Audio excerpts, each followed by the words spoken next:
chef de file de l'équipe économique du gouvernement. Son élévation par le chef de l'État, le président de la République, aux fonctions de Premier ministre, c'est aussi quelque part la reconnaissance que cette équipe économique, avec le ministre des Finances, a très bien travaillé, donc il fallait quand même que nous puissions saluer cela. En phase 2, le Premier ministre Matata Ponyo s'est entretenu avec la délégation du Parti du Peuple pour la reconstruction et la démocratie, conduite par le secrétaire général du PPRD, Évariste Bochab. Le Premier ministre a été désigné, il consulte, parce qu'il est urgent que l'équipe gouvernementale soit mise en place afin qu'il se mette au travail. Et c'est dans ce cadre que le PPRD est venu également exprimer ses préoccupations auprès du Premier ministre. Nous disons, le défi est grand, et il n'y a pas que la joie d'avoir eu pour les comptes du PPRD cette primature, mais c'est à la fois un défi, ce défi doit être relevé, et particulièrement dans le domaine du social.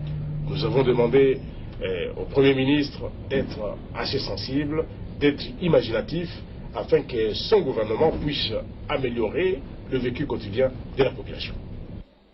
Charles Simba de l'UNADEF et Gabriel Kyungwa Kumwanza de l'UNAFEC se sont dit déterminés à mettre à la disposition du Premier ministre les priorités nécessaires pour la formation du prochain gouvernement. Le secrétaire général de la majorité présidentielle, Aubin Minakou, a échangé hier avec le Premier ministre Augustin Matata Ponyo. Objectif, entre autres, la formation du prochain gouvernement. Chrissy Lenzo et Bernard Bodoakanda. Le Premier ministre Matata Ponyo a rencontré le secrétaire général de sa plateforme politique, la majorité présidentielle, l'honorable Aubin Minakou, l'actuel président de l'Assemblée nationale. C'était un tête-à-tête entre les deux personnalités politiques pour échanger les avis et propositions qui vont permettre au Premier ministre Matata Ponyo de réunir les données pour la formation d'un nouveau gouvernement. C'est les consultations que nous avons commencées parce que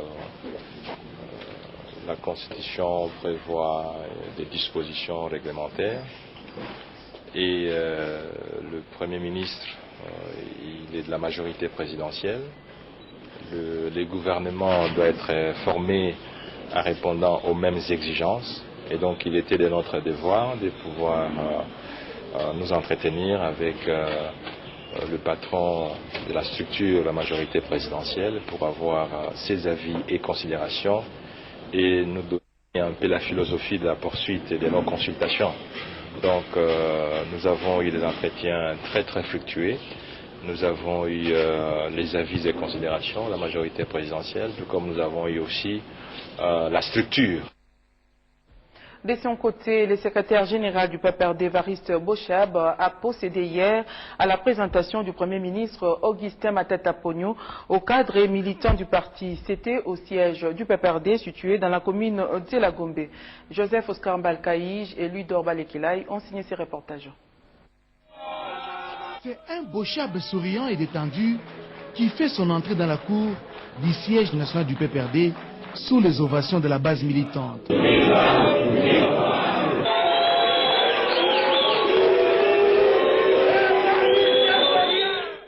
La joie était à son comble, c'est de bon gré. Un des cadres du parti, Augustin Matata Ponyo Mapon, venait d'être élevé au rang de Premier ministre.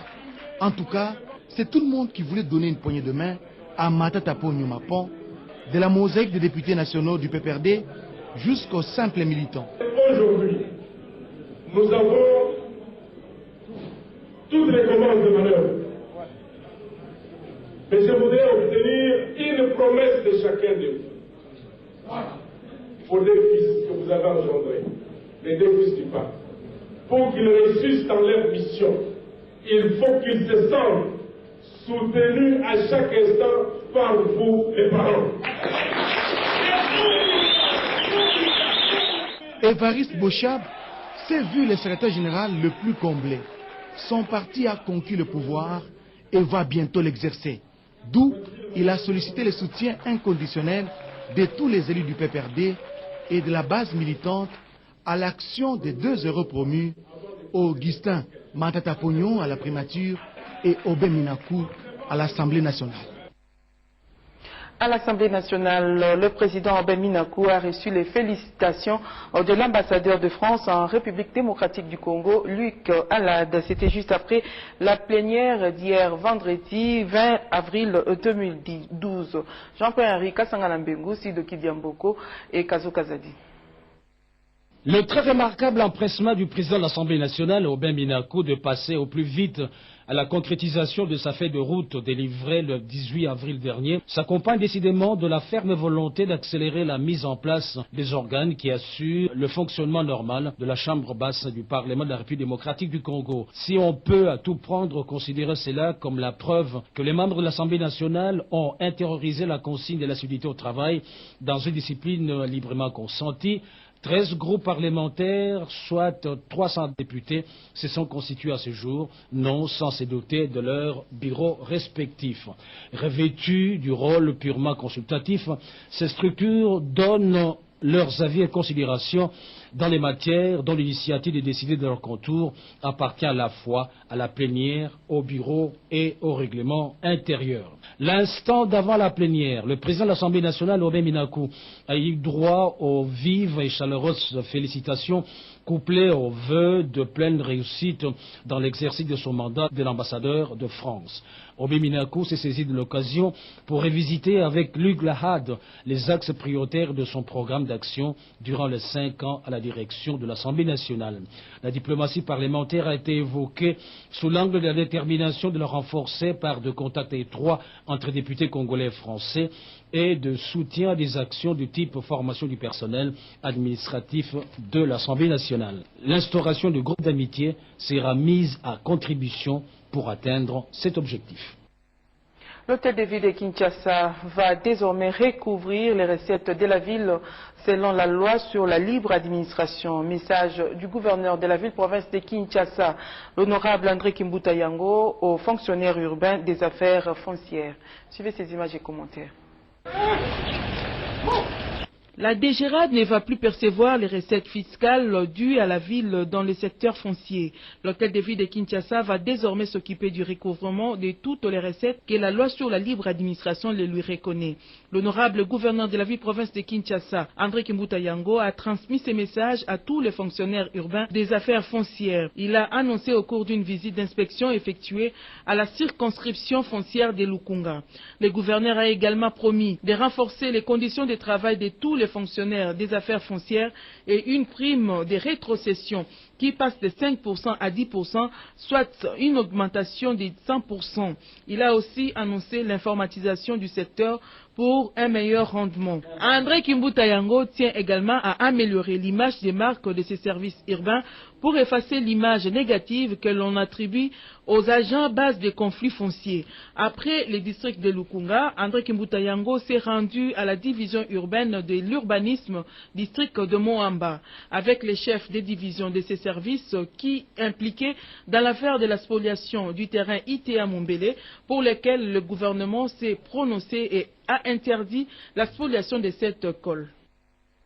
Et puis, ces communiqués nécrologiques, avant de boucler complètement ces journaux, la Direction générale de la radio-télévision nationale congolaise, RTNC, informe les fidèles auditeurs et téléspectateurs de la RTNC qu'elle organise une messe de suffrage en mémoire de M.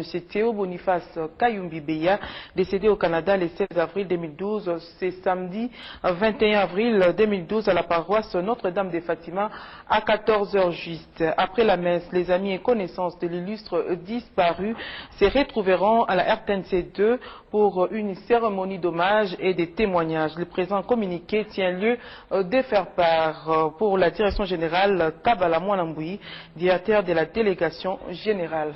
Voilà, ainsi s'achève cette édition d'information réalisée par William Dissachi Moussafiri, assisté de Anto Bouessé et de René Ngwangu, sous la supervision éditoriale de Guillaume Koukoumamengi Pandi. Retrouvez à 13 h 30 Guy Blaise Kitiki pour la grande édition de la mi-journée. Merci infiniment de nous avoir suivis. Merci à toute l'équipe technique composée d'Emmanuel Sungu, Patrick Mbamou, Koko Moussimba et de Isabelle Louyingi. Excellente suite des programmes à tous sur la radio-télévision nationale congolaise. Au revoir.